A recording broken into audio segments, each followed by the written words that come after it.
Welcome, guys. I just want to share with you basically what I went through in this situation here that I had to overcome in order to receive this house that I now live in. And I wanted to share this experience with you guys because we're always going to go through challenges in our life. Challenges will never go away. Difficulties will never go away. It's just how we handle them. And we're supposed to get better with how we handle life and learn how to deal with life. And this is what I've been learning in my personal life, overcoming my past, overcoming generational curses from my parents, and being here now to be who I need to be, which is my true self, so that I can achieve my destiny, which is God's mission and the reason for me to be living on this planet. All right.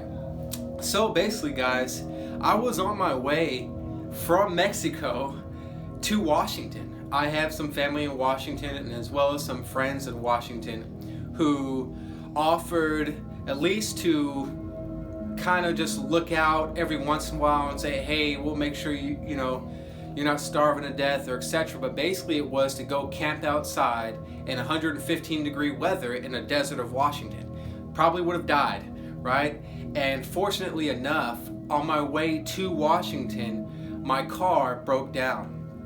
And my car broke down in a part of California I've never been to before. And it turns out that Diamond had some family here. So we decided to try to bridge that gap and go ahead and talk to, this family member. And, family, right? A family member you don't know. Yeah, I know it's kind of hard to speak about family. My true family is really in the spirit. Very few. Man, I could probably count maybe off of one hand who's my family. Just because the way that things are right now. But so we met her family and her uncle and stuff like that. And we could tell, maybe his past, he was doing some drugs and different things like that. But he seemed like, okay, he was kind of coherent now and da-da-da. So we're like, okay, and we started to work with this individual and basically let us just sleep on a couch in the meantime while we figured things out, get things settled. So, and this time I was just, very stressed, pressure in my chest, had no idea what to do. I felt like all the pressure of the whole universe was on top of me because, I have a daughter and everything else. And so it was really hard to have my car break down and try not to overreact and be homeless at the same time and then not know how I was going to go to the horrible place I was going, right? So it was just a whole mess. And in the same time, basically I came to Jesse Lee Peterson again, who I keep recommending on my channel. And I used to identify with him politically, and it was only more recently where I identify with him spiritually, at least on the method in which he uses. And the reason for this, why it took me so long personally, is because I was into all the meditation, reincarnation, Eastern spirituality and science for so long, like decades before I found out about the Bible, right? And so I had some prejudice or things that I thought I knew about the Eastern, science, and that the religion of the Bible trumped it. But in reality, it was a lie. It was one and the same, essentially. So getting here, I started to do those meditations just because I was feeling so much anxiety and pressure in my chest, and I just felt like every day, like I was constantly being attacked and tested. Whether it was, in my personal relationship, or whether it was these people outside of my relationship, like her family, her uncle, the world, etc., dealing with problems, everything goes wrong, da-da-da. The world is Murphy's Law. And so it was just way too much to deal with. I wanted to die. I wanted to kill myself. I wanted to die. I wanted to disappear. I wanted to go in a cave and I was at the end. I was at the very end. I felt like I gave everything to God and that God didn't do nothing, and he let me die and suffer to die. And it's true, God will let you die and suffer until you die. He's not going to force you to do what you have to do. The only issue is you have to figure out what you have to do. And that's the issue in this world, right? Because they have removed every possible way of us coming to that realization, and so for most of us, it takes time, suffering, and everything to see what we've been blinded to and taught by society, our parents, the media, college, just regular how to survive in a society. This whole society and civilization is just based around everything to take you away from everything you're supposed to be doing. And so there is no blaming, you should have just known and this, it doesn't matter, because anyone, if they knew what was right and they knew they could get a certain result, they would do what's right. All right, nobody says I want to have a miserable life and make the wrong decisions and end up in the wrong place in my life. Nobody. Okay?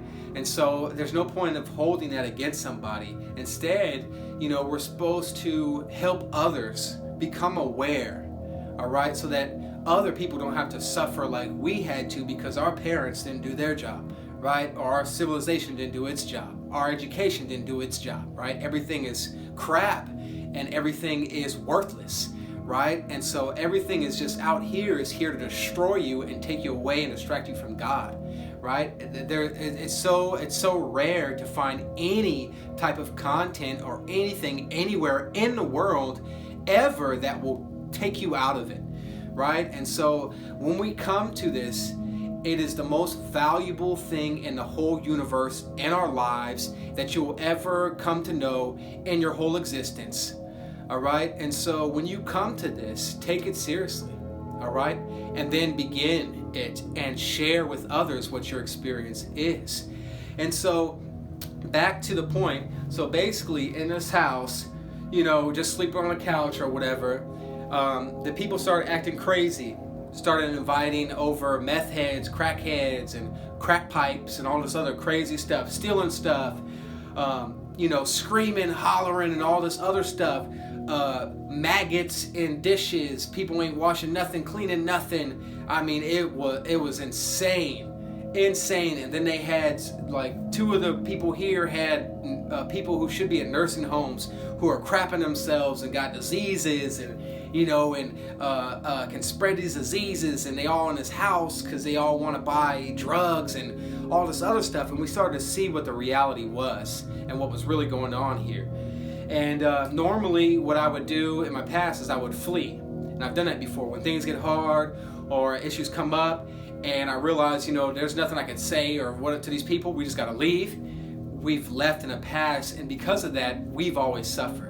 It always put us in a worse situation where we're more homeless. Well, in this situation, didn't have that choice, as well as meditating showed me the right way to go. And so while her family member, her uncle, and their friends were destroying this house, causing chaos, the police were here basically every single day, car was trying to get fixed and everything else like that. It was a very hard time where I thought I had no car and I have no home. And so it was just like, in my mind, it was like one of the hardest things in my life, right? And so that was something I had to overcome inside of myself, right? To let go of what I think is possible, what I think is happening, and just let God take control. And as I began to do that, things didn't get easier, all right? They didn't get easier, okay? I just got better with dealing with them. So her uncle invited a couple over who were meth heads, and they hated me and Diamond so much because we would clean the house, we would fix the house, anything that was like the faucet was messed up. There's many things that was messed up with this house. The house was utterly trashed and condemned. It was unlivable, and we literally, there was trash piled up, like if it would cover this whole room of trash from the floor to the roof, and it was everywhere, trash bags, everything. And I had to do this personally, pick up all this trash, and then my wife helped clean the home, right? So they were just furious and wanted to murder me and my wife for cleaning the house, and then also talking to her uncle and say, hey, just let us know maybe if you have other people coming in, right? And so while this is all going on, we're not officially like renting in this space, but we're working towards it. We're working towards getting on the lease and talking to the owner and stuff like that. And how it ended up happening was the two meth heads were working with her uncle, lying to us, and they were angry because we were just going the truthful, legit way of doing everything documenting the house, documenting who's coming over, documenting what we're doing, getting on the lease and everything like that. And so they got really angry and decided to stab our gas tank and our fuel line so that our car will blow up and we will die the next time me and my wife and my daughter get in our car. So as soon as I realized that and I saw the gash, got the guy on camera being here in front of our door, didn't have a camera on my car, but no one worked on our car but that guy, and no one worked on her uncle's car but that guy, and no one was in that area but that guy that whole time. But California police, unfortunately, can't really do anything. They got no nuts because of, I would say, they're fearful. They still have the law on their side, but they're fearful. So they said they couldn't do anything. They didn't even want to write the guy's name down. Justin Ford is his name. So we know the guy that did it. We know when he did it. We got footage of him being here, just not him doing it. He, threatened us many times before, but that was the official time that he tried to murder me and my wife and my daughter. So we reported the police. There's a police report, everything. Again, they didn't take his name, but we got his name and everything, his pictures and all kinds of stuff. And at first I was upset because I was like, I was just like, what did we do to you? Right?